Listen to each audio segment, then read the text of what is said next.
For 20 plus years, I kept putting my dreams in the back seat because something else had to take the front seat. It's been 30 years and I'm still trying to get there.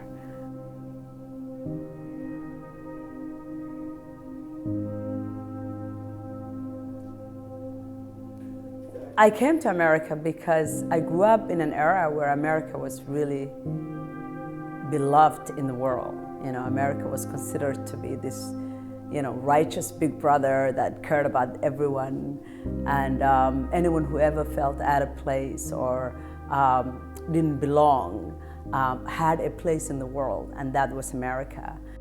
How you going?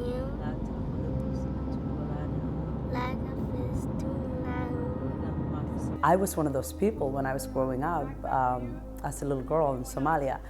I never really felt like I belonged in my own motherland. I was always that child kind of looking out in the window and asking myself, you know, what else is out there in the world? Just going this way. Ah! Do it. One day my uncle, who was a college student, came home and he had Time magazine with him. And you know, in the beginning I didn't know where America was, but I knew there was something else out there for me, somewhere unique.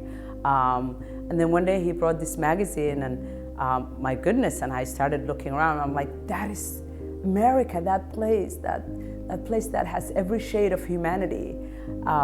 That's where I want to be.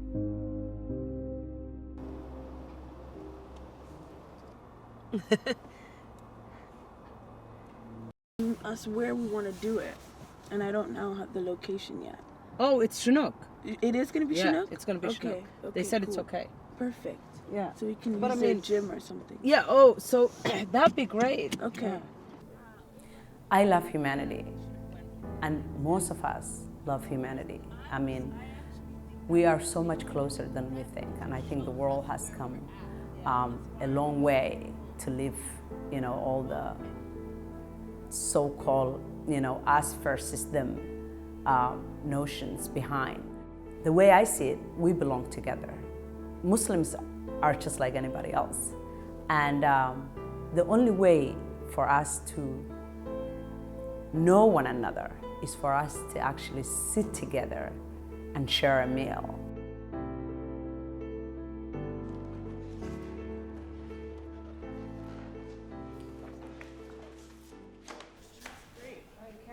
We started Eat with Muslims last year. It was around December. This was a little bit after the election, but it started from kind of feeling the past couple of years of a growing sense of Islamophobia in this country, and it was a little bit scary to see the amount of things that were going through the media and, you know, leaders in our country and people who were running for office that were speaking about a religion that I'm so familiar with, but it didn't sound like what Islam and Muslims are like.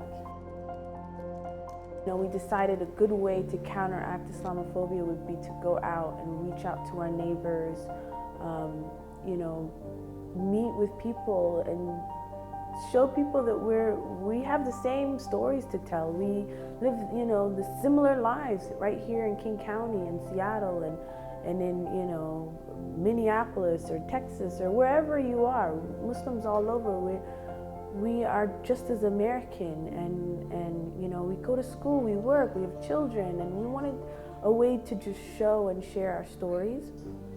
So Fathia and I decided, let's actually start a project where we can interact and meet people, and the best way, of course, to do that is through food.